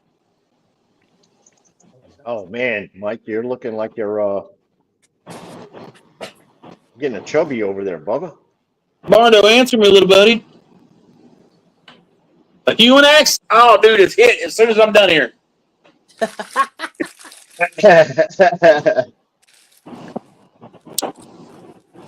I'm gonna be the dumb guy. What the fuck is a hewing axe without Google? Two axes angled at a 15-degree on one side and flat on the other. Take the flat side whenever you're chopping down the side of a branch or a pole or a chunk of wood. The flat side will keep your blade going straight down. and then the 15 degree will kick the wood up to the side. That way you get a nice smooth cut going down the side of a wood, so you can hit it with a plane or a draw knife, and you got a perfectly smooth board for like making cabinets and big pieces of furniture and timber framing and all that good stuff. Oh, I thought that was more like a splitting axe. Now, splitting Okay. axe is more like a wood maul. It's got a 22 degree bevel on both sides. How the fuck you know all this shit, Mike? Dude, I am a cornucopia of useless knowledge, and my school's got a library that's got a pretty extensive collection, and none of the kids touch the books, so they don't bother me there. I mean, you got the angles and all that bullshit. That is awesome. Oh yeah, I know you do. I got it written down in my little book. You know what? Next time I buy some kind of damn tooling and I want to know the degree, I'm just gonna fucking call you and ask you if it's worth it. Let it rip. I think I found my way out of the jungle. So a hewing axe is it's more like instead of using like a mill for like, you know, a decent size. I'm not saying a big log or something, but like, let's say like a 12-inch log, 6-inch diameter. A hewing axe, you kind of like pick your spot, you hit it, it'll keep it. They make hewing axes and hewing hatchets. A hewing axe, the blade is about from top to beard, which is like the blade is this tall. No shit. And it's kind of stubby, so you can control it a little bit more, but it'll still have a full-length handle on it. The outside that goes, believe it or not, there's left and right-handed axes, even though you could just move to the other side of wood. But back then, depending on what you're working up against, sometimes you couldn't. The outside will be angled at a 15 degree, and the inside will be straight up. Uh-huh. So it's kind of like the angle on a chisel. Right. Not as drastic. Right. So when it goes down in the wood, this will skate along the surface, and this will still pull and push the wood out a little bit. So it'll give you a nice clean, a fairly clean cut that you can go straight to the plane or joint or whatever to, you know, obviously it's not going to be super clean like that. Yeah. But You can actually get surprisingly smooth with them. Really? Yeah. Wow. A lot of those guys have been doing it, or a lot of those guys that done it forever, like that was their sole thing. They were hewing or huesmen. Like they could get pretty smooth with it, and then they'd just come in and like spot clean them up, traverse to the log or whatever with like a big plane or a draw knife, and then you could go in and notch the corners and you could set them flush. Damn, that's awesome. I'd have to. Yeah, like a lot of people really try to find hewing axes for their collection because people don't know what they are, and they'll go to the flat side of it and they'll grind a bevel on it and ruin the entire axe. Because they don't know what the hell they have. Yeah, pretty much. I got you. Yeah. After this live, I'm gonna go check that out. Yeah, I'm definitely gonna watch it, Barndo. I'm glad you done a resto video, man. Oh damn! My wife asked me what I'm doing. I said I'm live on YouTube. She's like, "Yeah, okay. You're probably talking to a bunch of savages." Yes. Probably. Yes, maybe. What the hell she call me? Huh? I said, what the hell she call me? A savage. She ain't that far off. Yeah, you know. I found $4. Dude, that's awesome, Barndo. I just sent her a text saying, "Hey, you know what? You're in Panama right now. You're talking savages. You got people out there with, you know, loincloths and spears. Get the fuck out of here." Jesus God. Barndo found a damn hewing axe for $4. What? Barndo said he got his hewing axe for $4. I'm guessing that's cheap. That's, if it's good enough to restore, it's well worth $4. I paid $25 for some turd planes before that I had a hard time restoring. Well, let me find it here. This axe, which completed my collection. Not axe, sold. Damn, Boondock. Baby Boondock is 17 months. Boondock Jr. is almost 8, and we got a third one on the way due in May. Well, I mean, you're woodshedding, buddy. Congratulations. That's awesome. Congratulations. That little ripsaw, short ripsaw with the front facing teeth, was the last one I needed for that distance set. And it's rusted, like needs restored, but it's straight and the teeth are still good. Nice. My wife don't know, but I paid $45 for that bitch.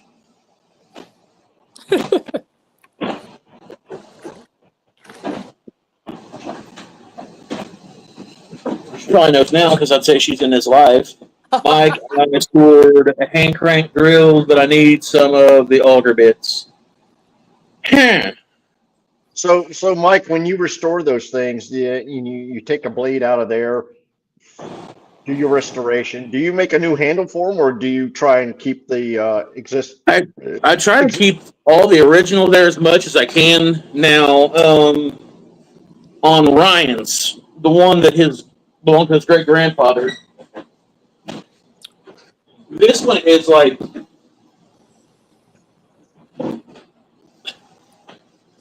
ridiculously old. And if you look right here, where Ryan's great grandpa's thumb set, the horns broke off, which is pretty common for back then. So instead of replacing the horn, because those guys didn't give a shit what they looked like, he just like took a file, or somebody took a file, made a notch in it to where their thumb could set on it. Just where they'd have just a positive point on it. So I'm kind of torn between this right now of whether I should make a horn on this handle to take it back to like complete original, or if I should take this off here, completely restore the handle, put this handle in the shadow box below a brand new handle that I make for this.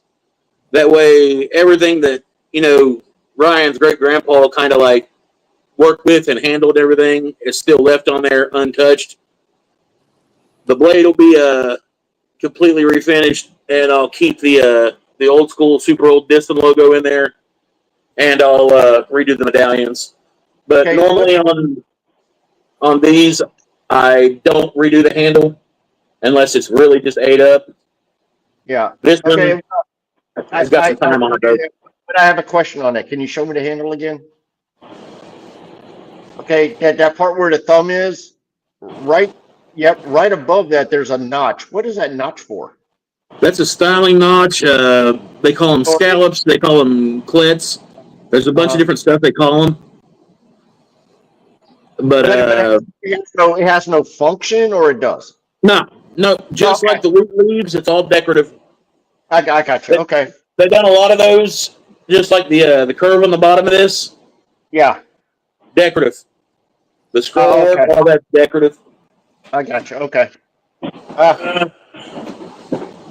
I'd leave it as this. That's me personal, but I was just wondering, man, because you know way more about that shit than I do. Here's one that's been restored, flattened, and sharpened. Do you sharpen them yourself, or someone else does? I sharpen them and I set them and all that. Wow. Oh, damn, Ryan, that's nice. Holy shit. Oh, hold on. You're showing shit. Hold on. Yeah, that's that fucking red-handled son of a bitch. This is my favorite one. Yes. And this one's actually, this one's in really good shape to handle. See that piece right there above his finger, the horn? Right where his thumb's resting? That always breaks off the older ones. And some of those guys, they just didn't care because their hands were all arthritic and shit anyways, so that just got in the way. So if it broke off, they would just like kind of sand it off and move on with life. It's still nice. Oh, like that. Yep. You know, the cool part is seeing all this vintage tooling is that they didn't have power back then, man. They actually did it with the power of eating a bologna sandwich. It was their fucking power. And by the shitter house. Them dudes made some of the coolest shit on the planet, dude. You know, and hand planes and things like that. I have a very, very huge respect for hand tool guys, and I believe there's some YouTube guys out there that just do strictly old school hand tool There stuff. is. I haven't gotten to their channel, but man, that is just you know, even routing and stuff like that. It's all hand done with the old school shit. And I am a big fan of Rex Kruger and Wood by Wright. Like both those guys are just like huge in the hand tool world, Oh yeah. and that's where I got a lot of my resto stuff from. But those guys are phenomenal. yeah, and well, you know, and at the same time, it's like, you know, when I power up my router table and do my thing, I'm just thinking, you know, as I'm talking now, I'm not thinking it doing that, but I'm just like, man, there's some dudes that used to do this shit by hand because they didn't have electricity back then, you know, and it's Like just I really want a set of molding planes so I can do my own routing and stuff. I'm not gonna lie, I was pissed off when the power went out last Sunday. Like I was straight up salty. But at the same time, I was like, you know what? About time to knock the fucking dust off them hand tools. Let's get it. yeah, well, see, you got a backup. I mean, you got a good backup. I would have been like, well, my generator would have kicked on, so that's my advantage. But you had the you know, you got the backup and knowledge of the hand tool thing to supplement. Yeah, it's going to take you a little bit longer, but it's even going to be more handcrafted. I think that's awesome, man. Maybe that was a good lesson for you. Using your power tools, power goes out. Okay, well, you know what? Switch over to hand tools, and I'm going to make something badass. There you go. Like I busted out the hand miter saw, like the Sears angled miter saw and everything. It's the first time I actually got to use it since I cleaned it up and restored it. Worked flawlessly. I was cutting 45 miters and everything like butter. I cut hard maple with it and everything else, and then I used the number 8 that Chase sent me that I recently just cleaned up and everything and sharpened. And that's what I cut the super wide shavings to make those roses and everything for the top of the box out of. So I was like, yeah, we're sitting in tall cotton now, boys. Yeah, see there, you know, you had a little hiccup in modern life, and you went old school 1800s and did something great. I mean, there's nothing wrong with it, man. It's a lost art. It is. It's really a lost art.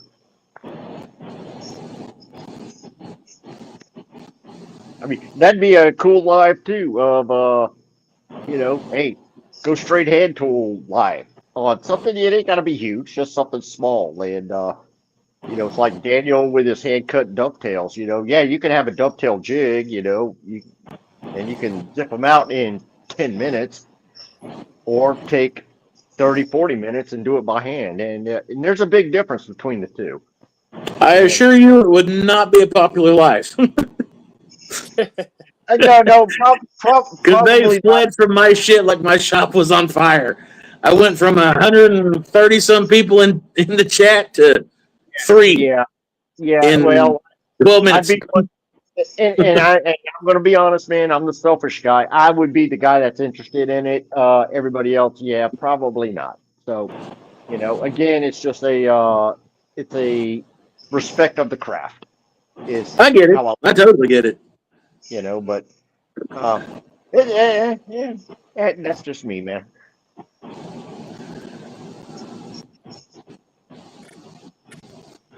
It's cool nonetheless.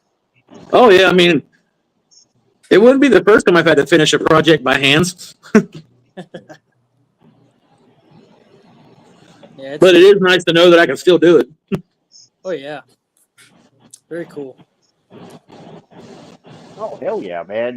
You know, when you hand plate something, it's you got a different sense of feeling, you know, and pride in it. It's a little bit different than just run it through a planer. You know, we do the planer thing because it's modern technology, of course. But man, when you have to hand plate something and get real precise, I think it gets. I think the hand planing is obviously a lot more precise than your planer. I could care less all the digital technology and all that bullshit.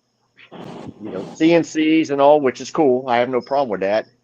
But, you hand plane something, you got a little bit more invested in it. And I think it's, you got a little bit more sense of pride in it. It's kind of cool. I'd agree. Unfortunately, with today's technology and everything, it's the what do I call it? The attention span. The attention span is just not there like it used to be. Do you guys think you'd be where you're at with all these sponsors and stuff if there was no internet? Maybe. Probably not. Probably not. But No. Locally, I'd have a pretty cool following because, like I said when I first started out, a lot of my stuff's word of mouth. But it wouldn't have blew up with the sponsors and stuff if it wasn't for the internet. I'll be the first one to admit that. Like, I wouldn't even know you guys if it wasn't for the internet. Yeah. Oh yeah, exactly. yeah. Same here, man. Well, I mean, I met you guys through Daniel, and that's cool, and I love it. I do. I love it. Even though I'm technologically a dumb fuck, but it's cool to meet you guys and see what you guys are doing and gals and everything else. It's just it's amazing to me. I'm still Now Ryan gets drunk and sends me nudes. Huh? Now Ryan gets drunk and sends me nudes. Just is what it is. He's like, come here, little boy. Look at this. That's my pecker. Yeah. Oh, I'll be back in a sec. Oh man, you guys are funny. You're a little bit. All right, so I got the Mylar to make the reeds. One of my Bighorn, sorry, not one of mine, but Bighorn, a huge help in the shop. They actually expedited me some step bits, like the pyramid bits with the steps on them, to put in the Jacob's chuck for the cone on the trumpet of the duck calls. And we're going to do them real fancy. My plan is tomorrow that I'm going to try to make maybe 2 or 3 of them. One is already spoken for. There's a young man that I call Lunchbox at the high school. He's a little tubby kid, kind of reminds me of myself when I was in school. His mom's secretary. So he's a pretty big duck hunter. And I told him about the whole duck hunting thing. And he was cool enough to bring me in a super, super old duck call that his grandpa made and trust me with it to like kind of let me get the feel for it and look at it and see how it's made. So the first one is going to Lunchbox. We're going to church up and go to him. But I think tomorrow during the live stream, if you are a member, not a member of the channel, but a subscriber to the channel, and if you're like the 100th person to comment fucking quack attack or some stupid shit like that, you're going to get a free duck call just for the hell of it because I hit $4,000 in subs. Oh man, that's awesome of you, buddy. That is awesome. I'm gonna one of the things I want to do. I think it's gonna be after I'm done with this 2-for-1 thing I'm doing right now. Is I'm gonna do a pin. Holy shit! Everybody's a pin maker. No. Well, you weren't here last night, MOYOCK. Well, I'm gonna tell you what. I was told that I couldn't do something with Wingay, and I was like, hold my fucking beer and watch this shit. And with that, I'm going to show you my super glue method that it doesn't feel plastic. And I got this from a great friend of mine who is a guitar luthier for like the big guys. And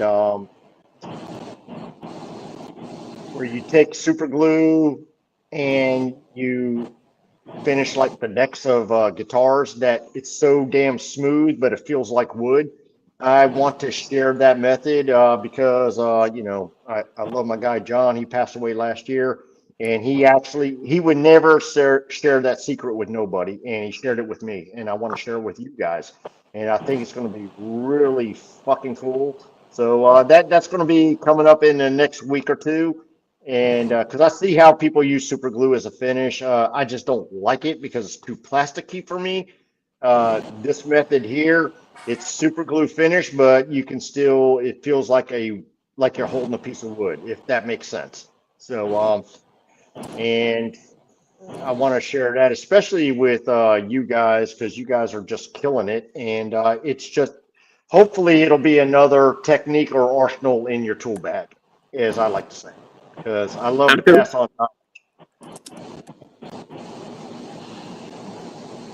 But I'm telling you, what I'm going to do with the Wingay, someone told me that I've had several people tell me, oh, that's impossible.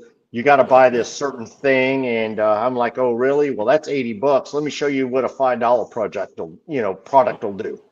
And You're going to bleach it, aren't you? oh, you fucking ain't right, my man. You fucking ain't right. You know what the fuck I'm doing. And that's the one I'm going to do, the that super glue method that was taught to me. And like I said, you still get the feel of the wood, but it's so damn smooth, but it's not plasticky feeling, if that makes sense. And you'll see what I'm talking about. So now that I put that out there, I gotta fucking do it. You do. Oh yeah, and I will. I'll put it out there. And right now I'm doing the little 2-for-1 for the it's a Halloween Christmas thing that you can do a Christmas type decoration and a Halloween thing at the same time without, and you're not wasting wood. You'll see that. Hopefully I get that out Wednesday, Thursday this week. So we'll see how it goes. And I promise you it won't be an hour long.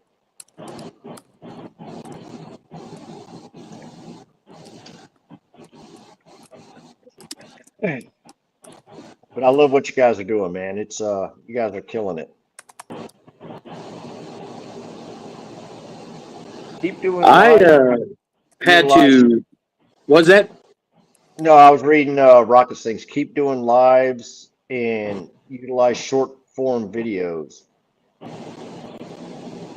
I know a short form is like a minute long. It's just kind of like a presentation of the long video. I mean, and I see you guys do it all the time. So what's the reason for that? Is that like just an intro to get you to see the long form, or is it just it not only gets you more views for your channel, but your lives also pick up subscribers, and it counts as another video for your channel.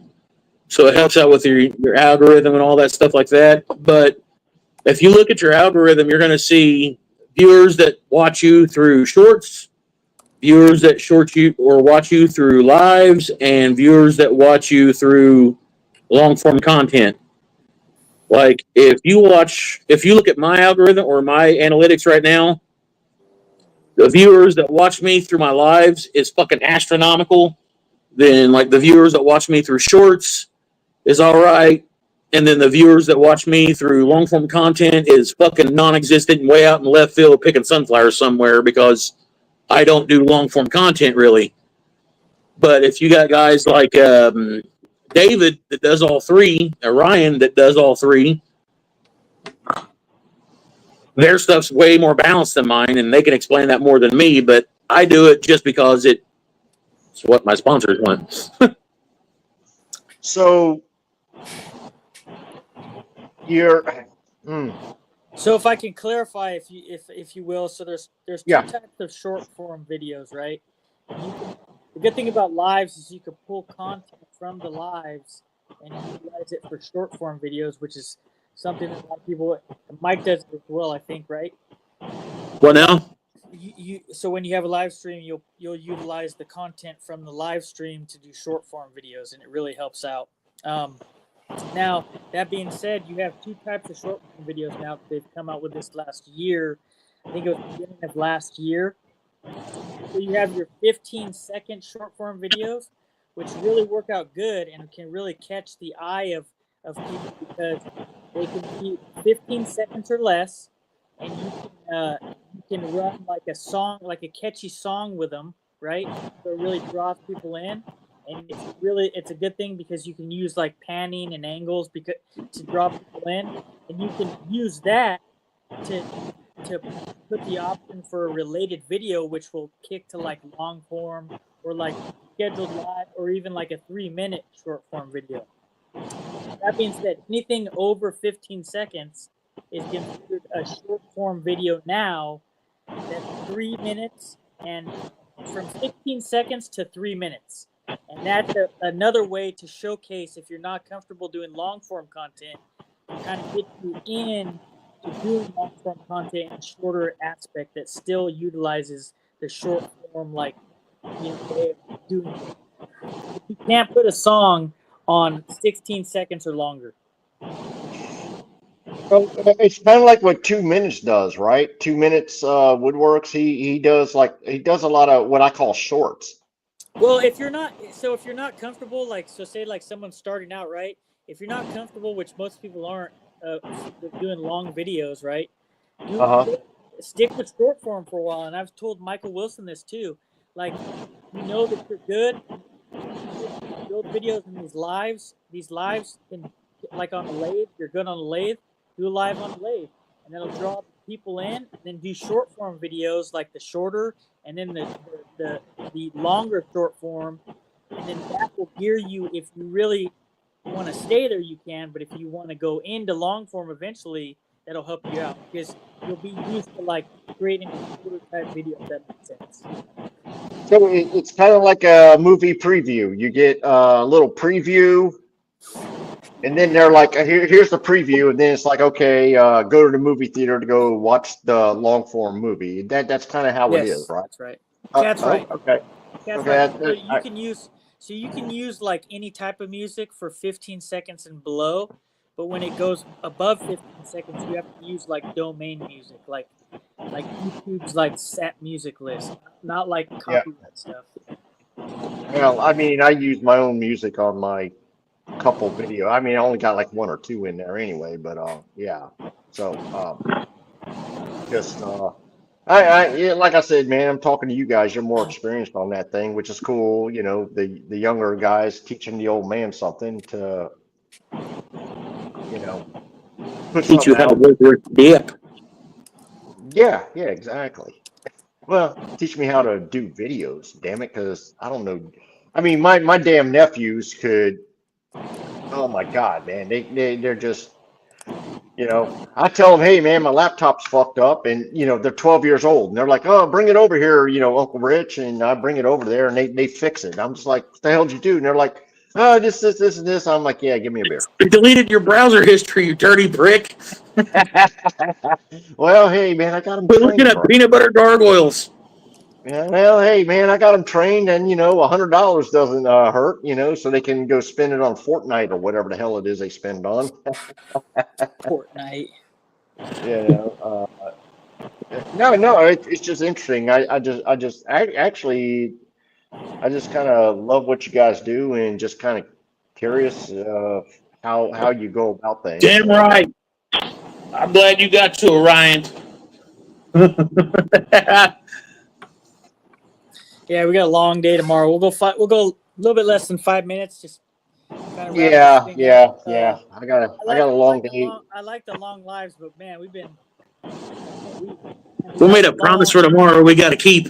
Yeah, we got a long day tomorrow. Yeah. You guys need to do your thing. I got MAFIA, you know. I got a lot of video in tomorrow, and I'm gonna try and pop in on your guys' live, of course. Trying to get my shit done for the 2-for-1 thing, and I'd like to get it. I'd like to get it out there Wednesday, Thursday. And there we go. So anyway,